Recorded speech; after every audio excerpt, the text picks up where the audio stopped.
Hello student, अब हम capital theory of capital के अपन वापस कुछ क्वेश्चंस और देख रहे हैं।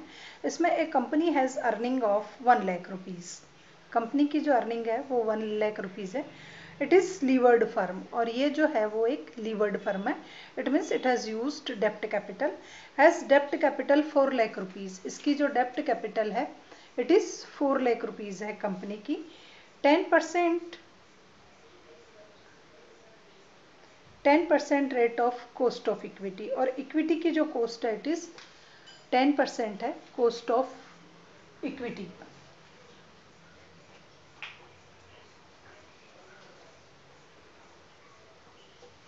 एंड 12.5% कॉस्ट ऑफ इक्विटी है, और डेप्ट की जो रेट है इट इज 10% है। डेप्ट पर जो इंटरेस्ट लगता है इट इज 10% है, और कॉस्ट ऑफ इक्विटी है 12.5%। Find the total value of firm and overall cost of capital by NIA net income approach if the debt increase और debt decrease by 1 लाख। या तो डेप्ट इंक्रीज करते हैं अपन 1 लाख से, या हम डेप्ट डिक्रीज करते हैं 1 लाख से, तो आपको टोटल वैल्यू और overall value NIA approach net income approach से निकालनी है। तो यहाँ पर आपको देखना है अर्निंग 1 लाख रुपए की है, डेप्ट 4 लाख के हैं, 10% वाले हैं, कॉस्ट ऑफ इक्विटी 12.5% है। अब अगर डेप्ट इंक्रीज होता है या डिक्रीज होता है 1 लाख से, तो आपको इस क्वेश्चन को हमें सॉल्व करना है। तो यहाँ पर होगा statement showing the value of,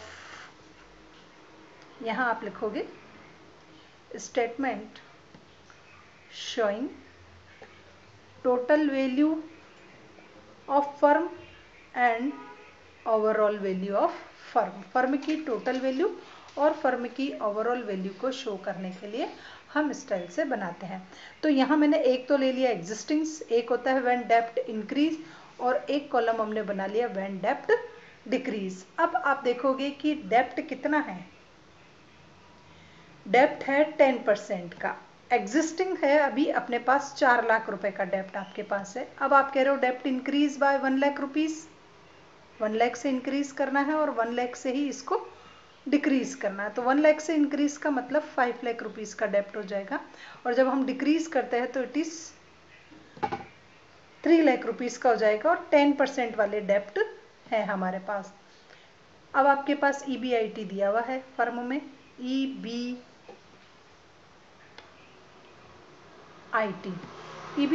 firm का है 1 लाख रुपए। हर कंडीशन में 1-1 लाख की है, 1 लाख, 1 लाख एंड 1 लाख रुपीज।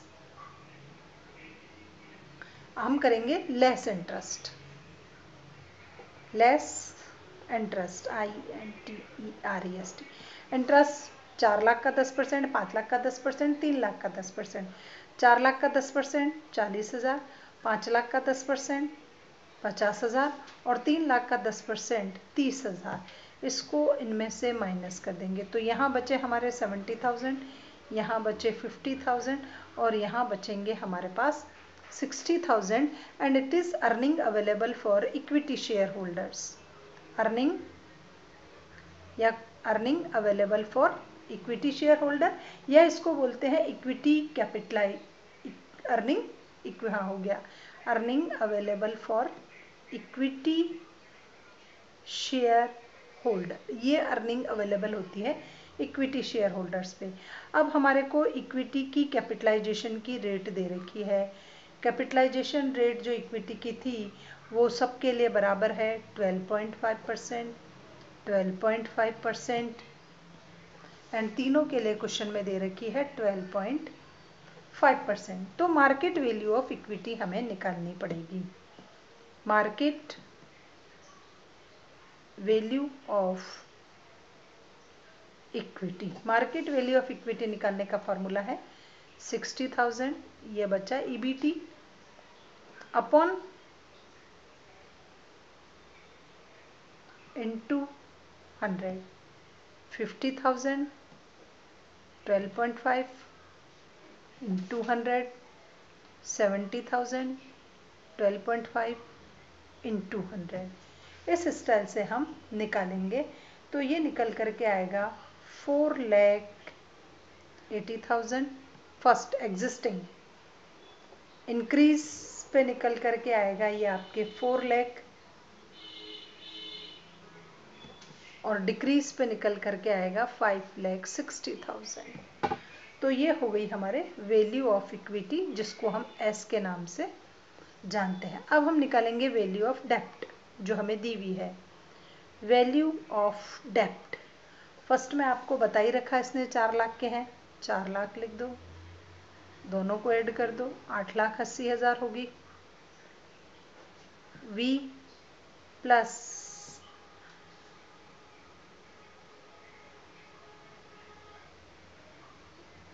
ये था हमारा S और ये है हमारी D।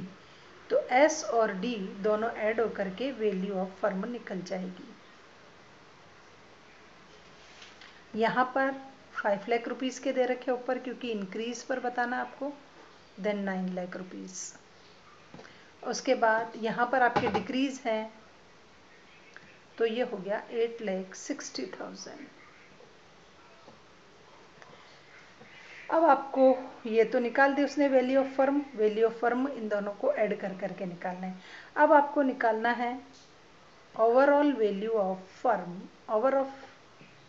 Overall cost of capital, it means KO निकालना है। KO का फॉर्मूला आपको पता है, EBIT इंटू 100/V। तीनों फर्मों की अलग अलग निकालनी पड़ेगी। EBIT सभी की 1 लाख रुपए है, 1 लाख पहले वाले की, इसका 8,80,000 है वैल्यू, 8,80,000 8,80,000 से करेंगे। इसकी 1 लाख की थी वैल्यू, लेकिन इसकी वैल्यू यहाँ 9 लाख है, V की वैल्यू इंटू 100। यहाँ पर 1 लाख की था EBIT, तो ये 860 है इंटू 100। तो यहाँ पर जो रेट निकल करके आएगी एग्जिस्टिंग वाली, इट मीन्स रिसेंट टाइम वाली, 11.36, ये निकल करके आएगा 11.11%। और जब आप इसको कैलकुलेट करते हो तो it is something 11.62 point something. इस स्टाइल से ये आपकी ओवरऑल कॉस्ट निकल करके आ गया। तो इस तरीके से हमें इस क्वेश्चन को पूरे को सॉल्व करना है। एक और वापस देख लीजिए क्वेश्चन कैसे था, 3 कंडीशन में देखना है। यहाँ पर ऐसे निकालना है, फिर आपको फिर इसे सॉल्व करना है। फिर ये डेप्ट अलग अलग थे तो अलग अलग बताने हैं। आपको वैल्यू ऑफ फर्म निकालनी है, वैल्यू ऑफ फर्म निकल करके आ गई। फिर cost of capital, overall cost of capital निकालनी है, इट मीन्स KO निकालना है। KO का फॉर्मूला EBIT इंटू 100/V है। सबकी V अलग अलग है, तो सबकी V को अलग अलग लिख करके फिर ये परसेंटेज हम इस प्रकार निकालेंगे।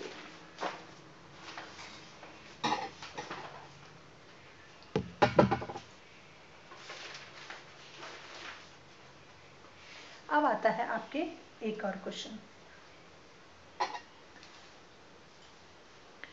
क्वेश्चन है ऑपरेटिंग इनकम 8 लाख रुपीज़। एक कंपनी है, उसकी ऑपरेटिंग इनकम जो है वो 8 लाख रुपीज़ है, इट मीन्स EBIT आपका 8 लाख रुपए। इट हैज़ 20 लाख रुपीज़ 10% डेप्ट, उसके पास 20 लाख के 10% डेप्ट भी है। And cost of equities 15%, cost of equity जो है वो 15% है। Company increase its leverage, company अपना लीवरेज इंक्रीज करना चाहती है, इट मीन्स डेप्ट को इंक्रीज करना चाहती है by worth 10 lakh rupees, 10 lakh के डिवेंचर्स का वापस और इशू करना चाह रही है। And use the proceed to retire the amount of equity, as a result increase financial risk. अब इससे क्या होगा, फाइनेंशियल रिस्क इंक्रीज हो जाएगी। द ओवरऑल कॉस्ट ऑफ डेप्ट इज लाइकली गो अप, और ओवरऑल जो कॉस्ट है डेप्ट की, इट में भी पॉसिबल कि वो 12% हो जाए, जो अभी आपको 10% में मिल रही है। And cost of equity is 20%, और कॉस्ट ऑफ इक्विटी भी आपकी इंक्रीज हो जाए 20% तक पहुंच जाए। Determine the current value using by traditional approach, traditional approach को यूज़ करते हुए आपको आपकी इसकी जो है वो करंट वैल्यू जो है फर्म की वो निकालनी है। तो सबसे पहले हम लिखेंगे calculation of current value of company, calculation the current value of company.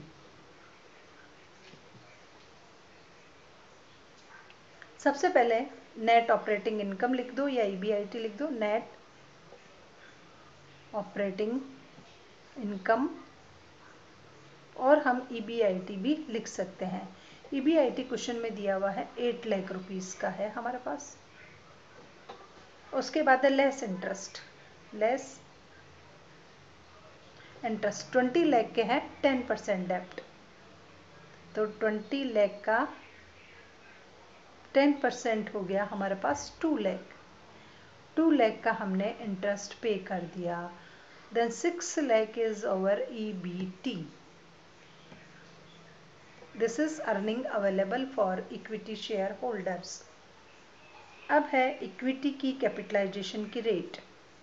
Equity capitalization rate आपको क्वेश्चन में दे रखी है 15% की, 15% की दे रखी है। तो सबसे पहले आपको मार्केट वैल्यू ऑफ इक्विटी निकालनी पड़ेगी। मार्केट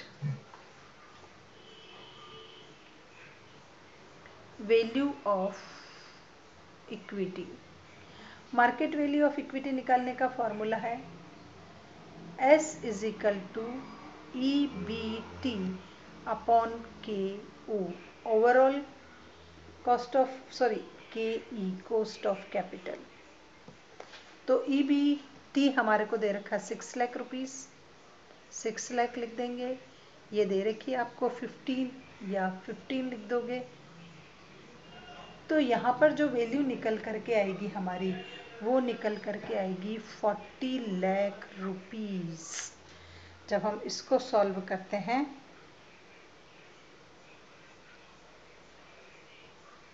तो ये निकल करके आएगा आपके 40 लाख रुपीस जो है वो निकल करके आएगी market value of equity, market value of equity. अब आपको मार्केट वैल्यू ऑफ डेप्ट दी हुई है। मार्केट वैल्यू ऑफ डेप्ट वो आपको क्वेश्चन में दे रखा है 20 लाख रुपए के थे स्टार्टिंग में, तो 20 लाख रुपीस को हम इसमें ऐड कर देंगे। Then total value of firm is equal to 60 lakh, total market value of company.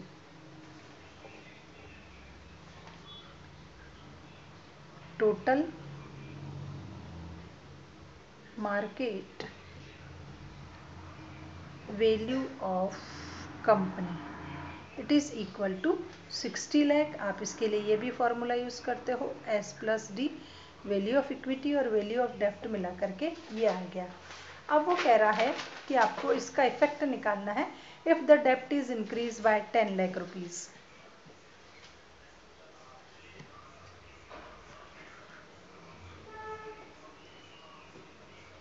Effect if the debt increase by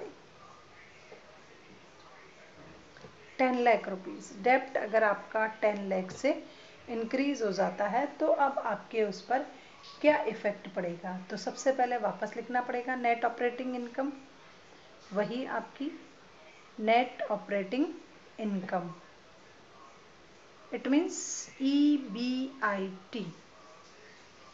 EBIT जो है हमारी फर्म का वो वही 8 लाख रुपए है, 8 लाख रुपए रहेगा। अब हमारे को इसमें इंटरेस्ट लेस करना है, INTEREST। इंटरेस्ट जो है देखिए 10 लाख रुपए का, तो ये हो गए 20 के पहले से ही थे डेप्ट पिछली बार वाले, कुल मिलाकर के 30 लाख के हो गए हैं डेप्ट। डेप्ट 30 लाख के हो गए और क्वेश्चन में आपको कहा है कि अगर डेप्ट 30 का होता है तो रेट बढ़ जाएगी।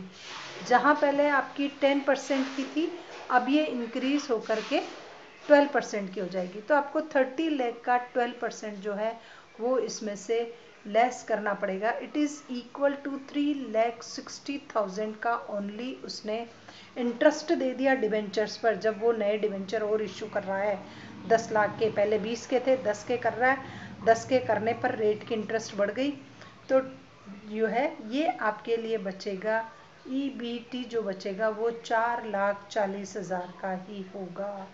ईबीटी अब अपना इतना ही होगा। इक्विटी कैपिटलाइजेशन की रेट अब इस कंडीशन में बढ़ गई है, उसने खुद ने क्वेश्चन में बताया है। Equity capitalization rate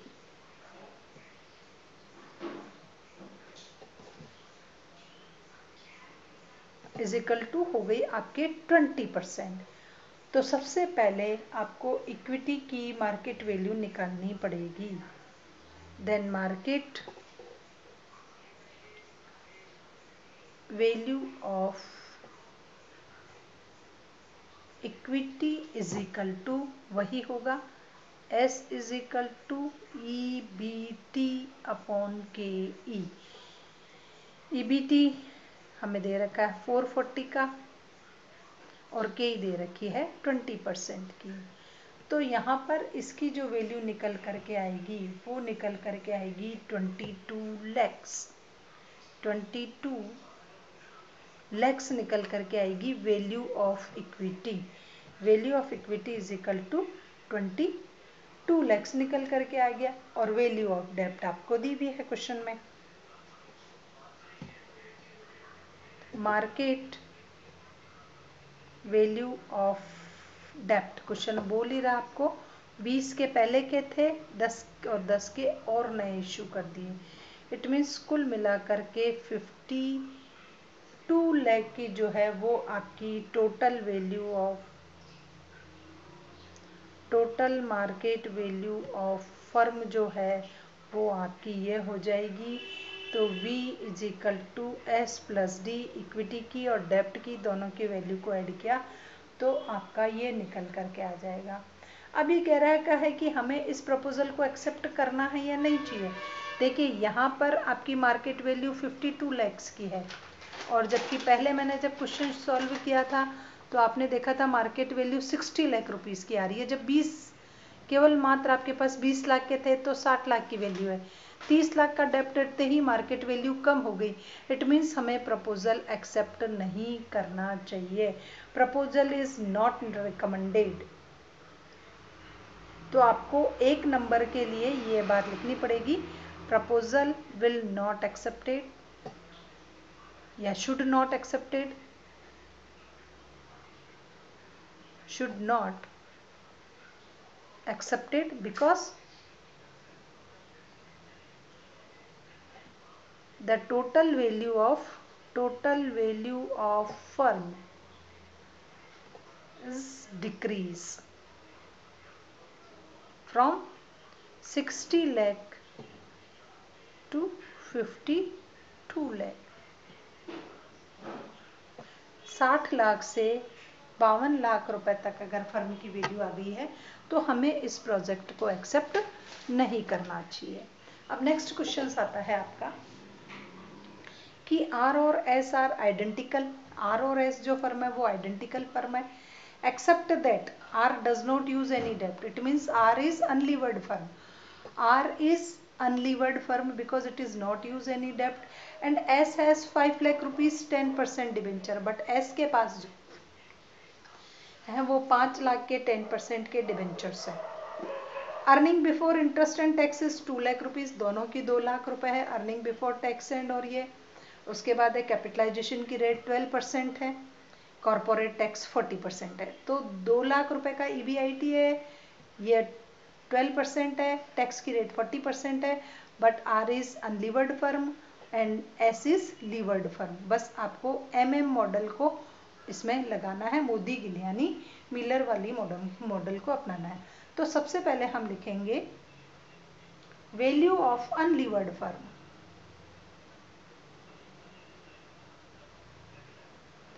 unlevered firm, जो अनलीवर्ड फर्म है हमें उसकी वैल्यू निकालनी है तो उसको हम VU बोलते हैं।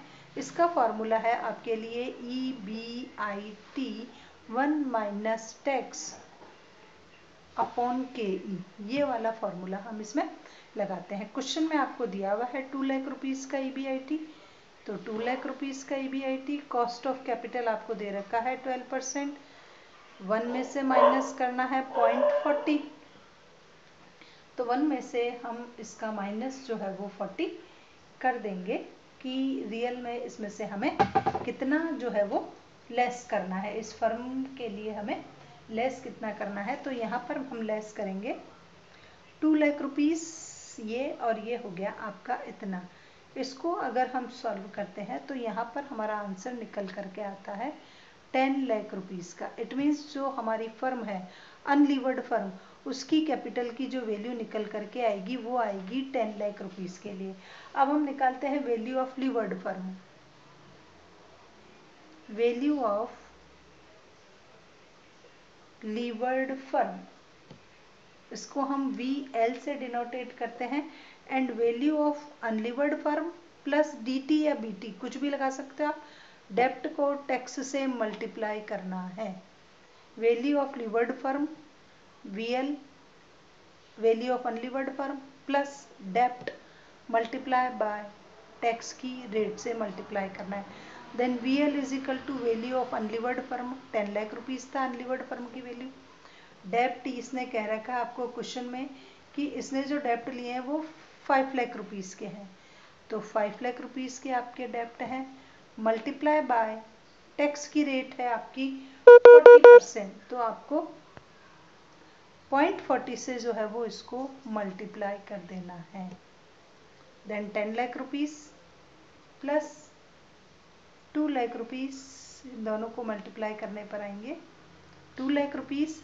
Then value of levered firm is equal to 12 lakh rupees. तो जो फर्म लीवर्ड फर्म होती है, डेप्ट कैपिटल को यूज़ करती है, ट्रेडिंग ऑन इक्विटी को यूज़ करती है, एटलीस्ट उसकी वैल्यू हमेशा अनलीवर्ड फर्म से ज़्यादा आ रही है। तो आपने जितने भी अभी क्वेश्चंस किए उन सब में आप यही देख रहे हो कि अनलीवर्ड फर्म की जो वैल्यू होती है वो लोअर होती है in comparison then levered firm.